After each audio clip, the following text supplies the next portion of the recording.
तं संस्थापितं येन भूतले स्वयं रूपं कदा मह्यं ददाति स्वपदान्तिकम्। नमो विष्णुपादाय कृष्णपृष्ठाय भूतले श्रीमते भक्तिवेदान्त स्वामिनेति नामने। नमस्ते सरस्वती देवी गौरवाणी प्रचारिणे निर्विशेषा शून्यवादी पाश्चात्य देशतारिणे। जय श्री कृष्ण चैतन्य प्रभु नित्यानंद श्री अद्वैत गदाधर श्रीवासादि गौरभक्तवृंद। हरे कृष्णा कृष्ण कृष्ण हरे हरे हरे राम राम राम हरे हरे। हरे कृष्णा।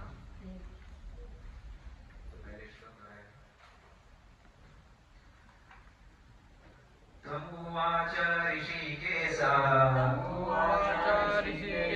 प्रसन्नेव भारत सैन्योरुभयो मध्ये विषीदन्तमिदं वचः।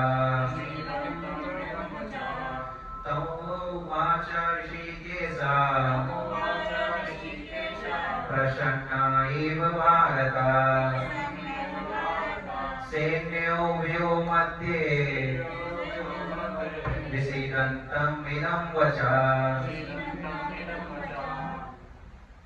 तो कल के श्लोक में आपने सुना होगा कि अर्जुन जो है भगवान श्री कृष्ण से बोल के शरणागत होके और वो कह रहा है कि हे गोविंद मैं युद्ध नहीं करूंगा, और ये बोल के वो क्या हो जाता है, चुप हो जाता है। अब जो है यहाँ पे दो वर्ड पे हम आज के श्लोक में हम डिस्कस करेंगे। पहला प्रसन्न है, प्रसन्न ही। दूसरा भारत। भारत किसको कहेंगे यहाँ पे? धृतराष्ट्र को। आज किसको कहेंगे? धृतराष्ट्र को कहेंगे यहाँ पे। तो यहाँ पे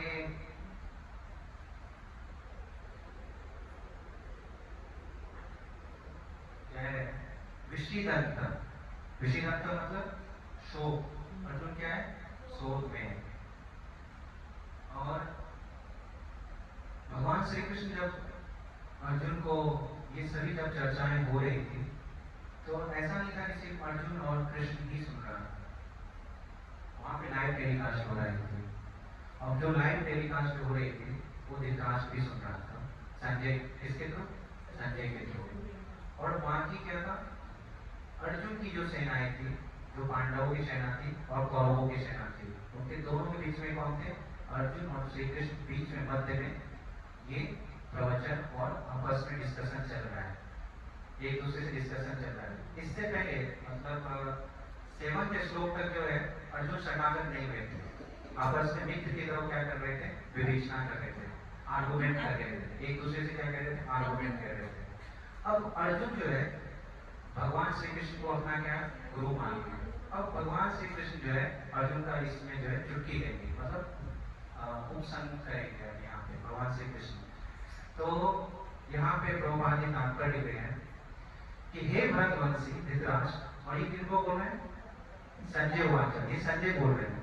उस समय दोनों सेनाओं के मध्य शुक्र अर्जुन से कृष्ण ने मानो हंसते हुए ये शब्द कहे।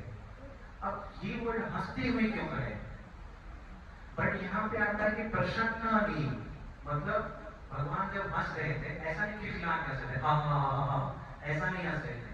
भगवान हल्का मुस्कुरान के, जैसे हम होठ को दबा के हल्का मुस्कुराते हैं अर्जुन को देख के। अब भगवान जैसे आपस में मित्र हैं तो हम लोग मजाक उड़ाते हैं मित्र का, वैसे भगवान यहाँ पे क्या कर रहे हैं? मजाक उड़ा रहे हैं। तुम तो बहुत बड़े ज्ञानी बन रहे, बहुत शास्त्रों का संदर्भ दे रहे थे कि शास्त्र में ये लिखा गया है, शास्त्र में ये लिखा गया है, अब क्या हो गया तुम्हें? ऐसा भी नहीं कर रहे हैं कि देखो रुद्रोण आपके शिष्य कैसा कर रहा है, युद्ध ही नहीं कर रहा है, वो ऐसा भी नहीं बोल रहे हैं। मतलब रुद्रोण का तो शिष्य था अर्जुन, कितना कम्मा शिष्य है आपका, कि आपका शिष्य जो है सही और गलत में अर्थ नहीं समझ रहा है, धर्म और अधर्म में गलत नहीं समझ, कैसा आपने शिष्य को शिक्षा दिया है? ऐसा भी उन्होंने भगवान श्री कृष्ण नहीं कह रहे हैं। बस एक छोटा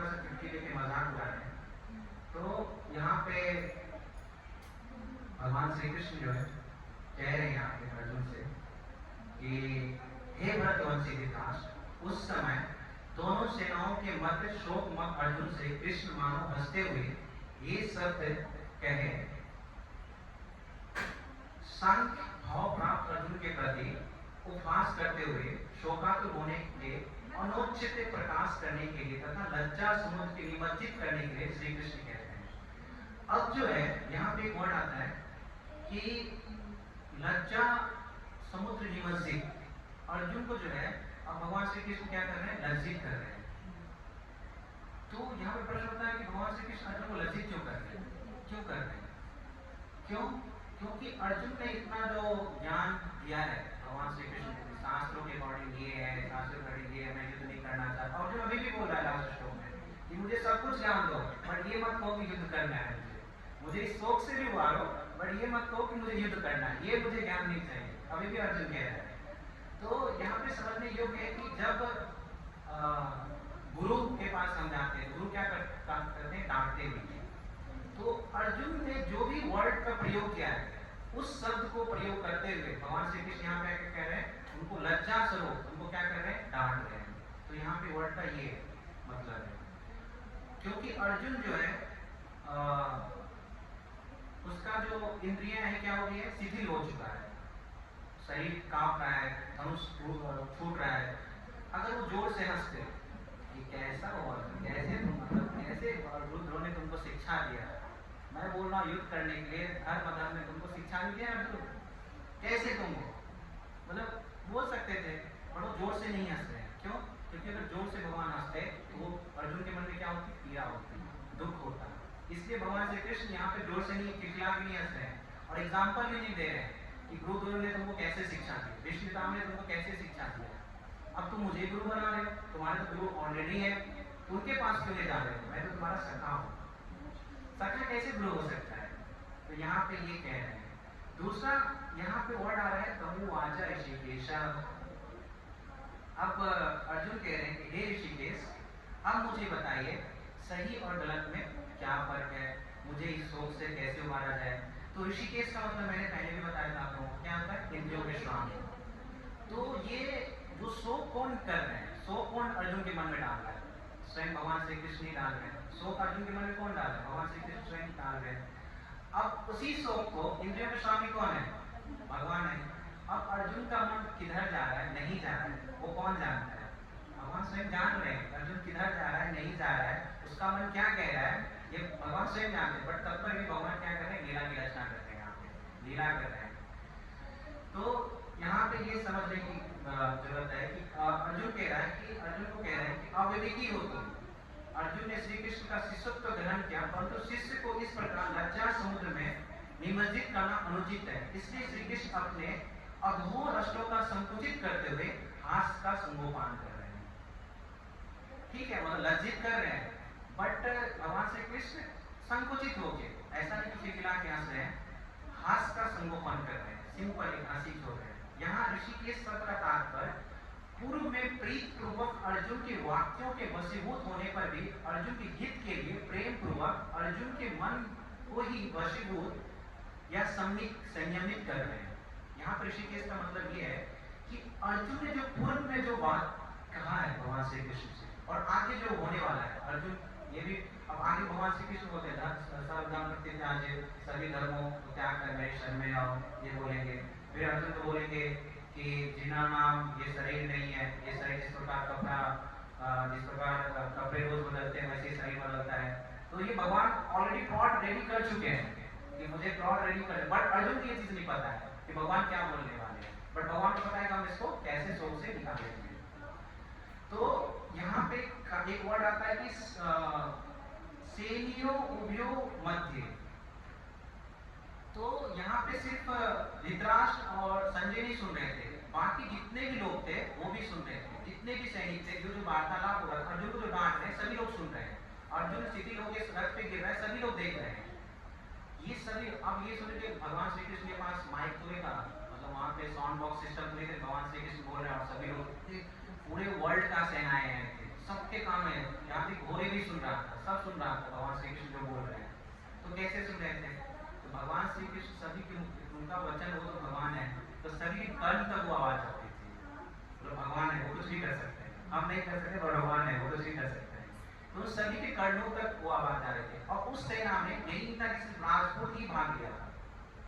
तो ये जो भगवत गीता जो श्रुति है वो ऐसा नहीं है कि सिर्फ राजपूत या ब्राह्मण ही सुन सकता है, जितने भी धर्म कास्ट है सभी के लिए क्या है अनिवार्य किया गया है। तो सभी लोग इस भगवत गीता का क्या कर सकते हैं, पठन कर सकते हैं।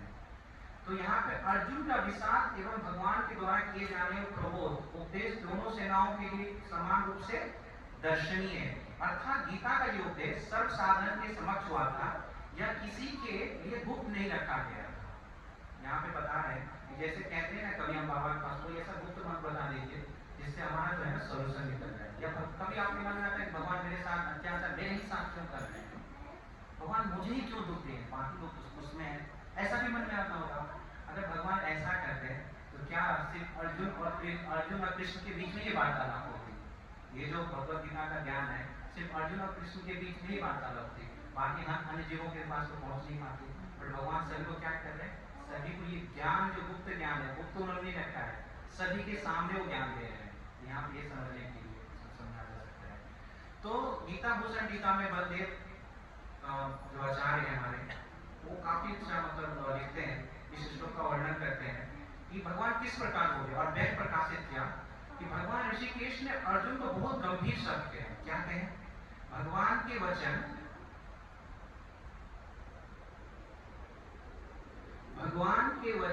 अगले श्लोक में प्रारंभ हो गए। वह अपने श्लोक में वह अपने मित्र अर्जुन को देखकर मुस्कुराए और यह इंगित किया, कहो इस प्रकार का विवेक यह तुम में कैसे आ गया, कैसे उदित हुआ।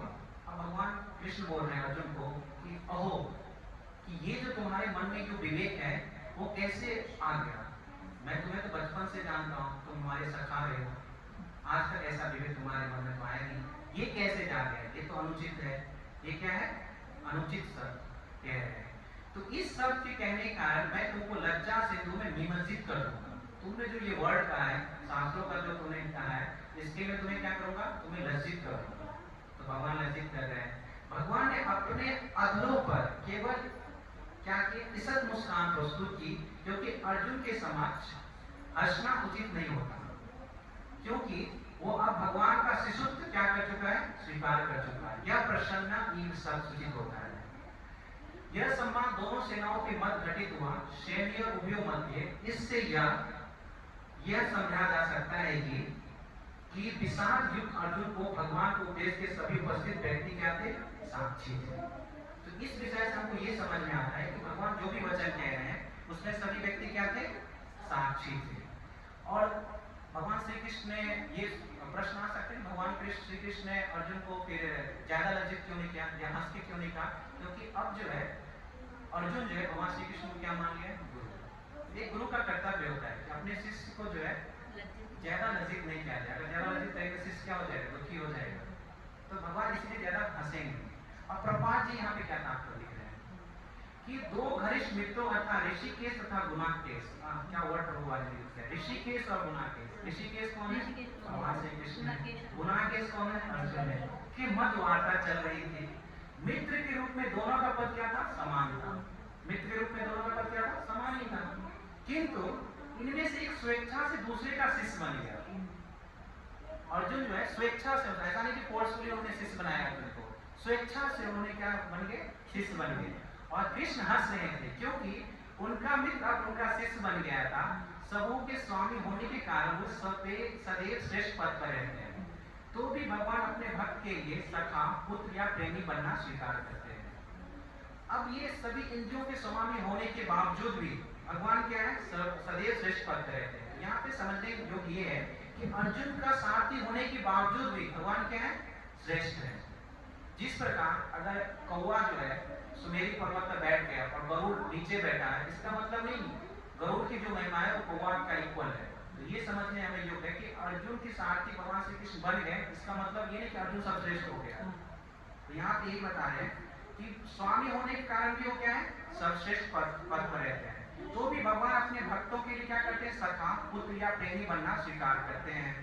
किंतु जब उन्हें गुरु रूप में अंगीकार कर लिया गया तो उन्होंने तुरंत गुरु की भूमिका निभाने के लिए शिष्य से गुरु की भांति गंभीरता पूर्वक बातें की जैसा कि अपेक्षित है। ऐसा प्रतीत होता है कि गुरु तथा शिष्य की वार्ता दोनों सेनाओं की उपस्थिति में हुई, जिससे सारे लोग लाभान्वित हुए। अतः श्रीमद् भगवद गीता का सम्मान किसी एक व्यक्ति, समाज या जाति के लिए नहीं, अपितु सबों के लिए और उसे सुनने के लिए सतुल्य अभिप्रेत समान रूप से अधिकारी है। अब यहाँ पे प्रभुपाद जी बता रहे हैं कि अर्जुन और कृष्ण क्या थे, सखा थे आपस में। अब उन्होंने क्या किया, गुरु बना लिया। तो भगवान को अगर कोई व्यक्ति प्रेम से पुकारता है तो भगवान प्रेम के रूप में चले जाते हैं।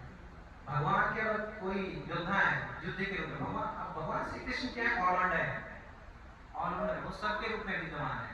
कोई अगर प्रेम से बचता है तो प्रेम के रूप में उनको प्रकट करते हैं, कोई अगर गुरु के रूप में मानता है तो गुरु के रूप में, कोई अगर साख के भाव में, जैसे माँ यशोदा बाकी जितने मित्र थे वो क्या थे, साख के भाव में। जो उनको दास के रूप में उनको वो करता है, दास के भाव में वो आ जाते हैं। और अर्जुन यहाँ पे किसके भाव में कर रहे हैं, गुरु के भाव में। तो जैसा आप उनको भाव दोगे भगवान श्री कृष्ण उसी भाव में आपको प्रकट होकर आपको रेसिप्रोकेट करेंगे, उसी भाव में आपको क्या करेंगे, डायरेक्शन देंगे। तो चाहे आप पति के रूप में, चाहे पत्नी के रूप में, चाहे प्रेम के रूप में, चाहे शिष्य के रूप में, चाहे कोई विद्यार्थी है कर्म के रूप में देखे कि भगवान श्री कृष्ण से क्या रेसिप्रोकेट करना है, तो उस रूप में भगवान श्री कृष्ण आते हैं। तो ऑलराउंडर है भगवान श्री कृष्ण, क्या है, ऑलराउंडर। ऑलराउंडर तो सभी प्रकार, जिनको जैसा आप चूज कर लो भगवान श्री कृष्ण वैसा ही देते हैं। जैसा उनको प्रेमी मानो प्रेमी बन जाएंगे, आप उनको भगवान मानो भगवान बन जाएंगे। तो इस प्रकार जो है अर्जुन जो है उनको क्या मान लिया, गुरु मान लिया है। तो प्रभुपाद जी ये बता रहे हैं कि ये जो है अभ्यस्त हो रहा है कि ये जो है ऐसा नहीं कि अर्जुन और कृष्ण के बीच में ही वार्तालाप चल रही है, ये दोनों सेनाओं के बीच में सभी सेना सुन रहे हैं। ये किसी समाज या जाति, ये ऐसा नहीं कि किसी समाज या सभी जाति के स्पेसिफिक ये भगवद गीता है, सभी के लिए क्या है, भगवद गीता है। तो अब यहाँ पे समझे कि भगवान कैसे रेसिप्रोकेट करते हैं। तो एक कहानी आता है कि एक ब्राह्मण का लड़का था, साउथ इंडिया में था। वो जो है ऐसे ही बचपन में 13 साल में निकल गया। जब निकल गया तो रामानुजाचार्य थे, उनके जितने भी मंदिर थे वहाँ पे जाता था, वहाँ रहता था, फिर आगे बढ़ता था, ऐसे यात्रा करते रहता था। तो उसका 25 साल हो गया। 25 साल घर से निकले, 25 ईयर्स हो गया। जब वो ऐसे ही रामानुजाचार्य से एक मंदिर में पहुंचा, वहाँ पे तो उन्होंने जैसे मंदिर आते उन्होंने बोला कि प्रभु जी मुझे एक टाइम का भोजन दे दीजिए और मुझे जो भी सेवा बोले करने के लिए मैं सेवा करने के लिए तैयार हूँ। तो उन्होंने बोला ठीक है। तो उन्होंने बोला कि यहाँ पे उद्यान लगा हुआ है और उस उद्यान में फूल खिलते हैं, आप फूलों की माला लेके भगवान को अर्पण करो। ये सभी माताओं के लिए, जो माताएं फूलों की सेवा करती है और बाकी सेवाएं करती है उनके लिए। तो वो जो लड़का था रेगुलर जो फूल था वहाँ उद्यान में पानी देता था, उसको सींचता था और फिर उससे जो फूल निकलता था उससे माताएं, मैं देखता हूँ कि जो फूल में विभिन्न प्रकार की कलाएं करती है, उसको एक फूल दूसरे फूल कैसे वो सजाती है भगवान के लिए। वैसे ही वो जो लड़का था अलग अलग माला, विभिन्न प्रकार की मालाएं भगवान को सुंदर लगी माला वो रोज अर्पण करता था। तो रोज अर्पण करते ऐसे ही कंटिन्यूस अर्पण करता गया। तो भगवान श्री कृष्ण जो है गोलोक धाम में कहते देखो मेरा प्रिय रोज बिना कुछ किए हुए रोज अर्पण कर रहा है मुझे माला, रेगुलर मॉर्निंग मंगला आरती अटेंड कर रहा है बिना कुछ किए हुए, रेगुलर, चाहे कुछ भी परेशानी हो जाए मंगला आरती अटेंड करता है, माला रोज अर्पण कर रहा है। यही भक्त है। तो भगवान कृष्ण जो है ना काफी प्रशंसा करते थे उस वक्त को, एक भी दिन ऐसा नहीं हुआ है जो मुझे माला अर्पण उसने नहीं किया है, प्रत्येक दिन माला अर्पण करता है। तो फिर क्या हुआ, तो वो लक्ष्मी जी बोलते थे कि मैं इनके पास मेरी प्रशंसा कर ही है, कभी मैं इतनी सेवा करता हूँ बट ये मेरी प्रशंसा कर ही है। और एक भक्त है वो सिर्फ माला अर्पण करता है, मॉर्निंग मंगला आरती करता है, भगवत गीता सुनता है, श्रीमद् भागवतम सुनता है, उसकी रोज प्रशंसा कर रहे हैं। तो वो जो भक्त था इस्कॉन का ही भक्त था, वो रेगुलर मंगला आरती अटेंड करता था, श्रीमद् भागवत गीता सुनता था। बट उसी लक्ष्मी जी को जो है ना चिढ़ मच गई, जेलस हो गया उनको, उस भक्त से जलन भावना। अच्छा ऐसी बात है, मेरी प्रसन्नता नहीं करोगे आप, सिर्फ भक्त की प्रसन्नता करोगे। उन्होंने क्या किया, ठीक है मैं इसकी परीक्षा लूंगा।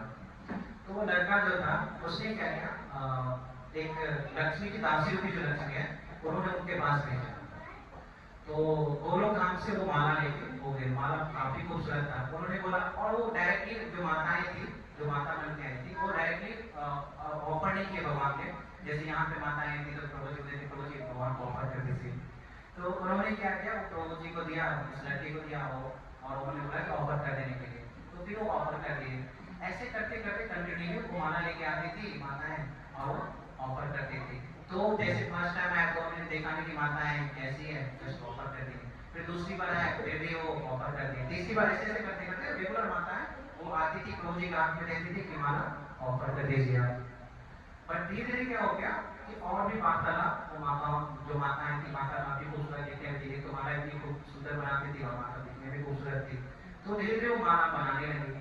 पर एक्चुअली यहाँ पे क्या करते हैं, माया की रचना करते, जैसे कैसे माया हमको बांध के रखता है, ये चीज समझने को। तो जब रेगुलर जो करती थी, तो वो जो भक्त था, जो लड़का ब्राह्मण लड़का था, वो माता से आसक्त हो गया।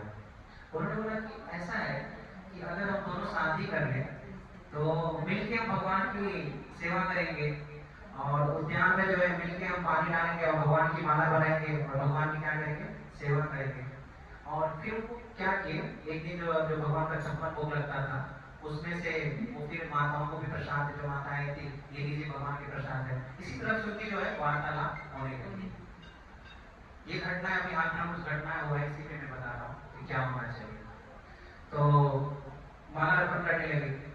तो फिर उन्होंने जब एक बार प्रसाद दे रही थी, तो उन्होंने कहा कि माता जी मैं आपसे पूछना चाहता हूँ, मैं चाहता हूँ कि हम दोनों आपस में विवाह करें और आपस में दोनों भगवान की सेवा करें। तो जो देवी थी वो क्रोधित हो गई, वो तो परीक्षा ले रही थी इस ब्राह्मण का। तो उन्होंने कहा कि मैं तुमसे शादी करने से, तुम एक गरीब ब्राह्मण हो, खड़े ब्राह्मण हो, और मैं राजकुमारी हूँ, तुमसे विवाह करोगे, कभी नहीं हो सकता है। हाँ, एक कंडीशन पे, अगर तुम मुझे 5000 स्वर्ण मुद्राएं लेके दे दोगे तो मैं तुमसे शादी करूंगी। तो फिर उन्होंने बोला ठीक है। अब वो चिंतित हो गया, उसने बोला कि मेरा प्रेम का भाव ये है कि जो देवी है वो 5000 स्वर्ण मुद्राएं मांग रही है। वो काफी चिंतित हो गए। अब जो है वो ब्राह्मण क्या किया, उस चिंता में जो है रेगुलर मनन होने लगा। वो जो ब्राह्मण है वो स्त्री का चिंतन करने लगा, धीरे धीरे स्त्री का चिंतन करने लगा। तो उसके बाद जहाँ भी वो माताएं थी, वो तो माताएं मंदिर में आना बंद कर दी, पर वो हमेशा क्या करता था, स्त्री का चिंतन करता था। उसके बाद क्या हुआ, ऐसे करते करते उसका जो है माला भगवान को ऑफर करना छूट गया। धीरे सब कुछ छोड़ दिया, भजन भी छोड़ दिया, नाम जप भी करना छोड़ दिया, सब कुछ छोड़ दिया। सिर्फ उसके मन में क्या होता था, स्त्री का चिंतन होता था। तो भगवान विष्णु वेट करते रहते थे कि कब वो भक्त आएगा मेरे पास माला ऑफर करने के लिए, कब वो मेरा नाम जप करेगा। एक पिता जो है पुत्र का हमेशा वेट करता रहता है, कब आएगा कब आएगा कब आएगा, पर वो आ ही नहीं आता, उस चिंतन में आता। तो ऐसे ही एक इस्कॉन के और जो सन्यासी थे, उन्होंने बोला कि क्या दिक्कत, ऐसे जहाँ देखे कि वो जो लड़का है ऐसे चिंता में लेटा हुआ है मंदिर पे, और कोई भोजन दे देता, कोई आता कोई नाम दे देता था, मंदिर को में करे देता था। तो उसने बोला क्या समस्या है। उसने बोला कि आप नहीं दूर कर सकते कई समस्या है। तो मैं बताऊं तो क्या समस्या है। तो उन्होंने बोला कि मेरे ऐसे पूरी कहानी उसने स्टोरी सुनाया। उसने बोला कि मुझे 5000 स्वर्ण मुद्राएं चाहिए, तभी मैं उससे शादी करूंगा। तो उन्होंने क्या किया, ठीक है, उसने सन्यासी ने पोटली निकाला, कुछ किया, उसने 5000 स्वर्ण मुद्रा दिया, बोला एक एक्स्ट्रा है, गिन लो दो। तो उन्होंने ठीक है, खुश हो गया, बोला अच्छा ऐसी बात है। तो उन्होंने देखा कि ठीक है, अब तो मुझे वो स्त्री मिल जाएगी। तो खुश होकर गिरने लगा, तो सही में एक जो है एक्स्ट्रा था। और फिर वो जो पत्र लिखा, जहाँ पे वो स्त्री रहती थी, पत्र लिखा कि आज उन्होंने 5000 स्वर्ण मुद्राएं कलेक्ट कर लिया, आप उससे शादी करने के लिए रेडी हो जाओ। तो ठीक है। तो फिर जब वो स्त्री आई, मतलब जो आई, मतलब मुंगट में थी, तो उन्होंने 5000 स्वर्ण मुद्रा दे दिया। तो उन्होंने बोला कि आप मुझसे इतना प्रेम करते हैं कि आपने मुझे 5000 स्वर्ण मुद्रा देने के लिए इतना मेहनत किया आपने। तो उन्होंने कहा कि ठीक है, आपने इतना किया है, आप घूंघट भी खुद उठा लो। तो जैसे वो ब्राह्मण का घूंघट उठाता है तो उसमें भगवान स्वयं नारायण रहते हैं। तो वो कहते हैं कि मुझे 15 दिन से माला तुम्हारे पर नहीं कर रहे हो, कहाँ तुम चले गए थे? साक्षात नारायण को देखता है वो, तो कहाँ तुम चले गए थे, किस तुम बंधन में फंस चुके हो?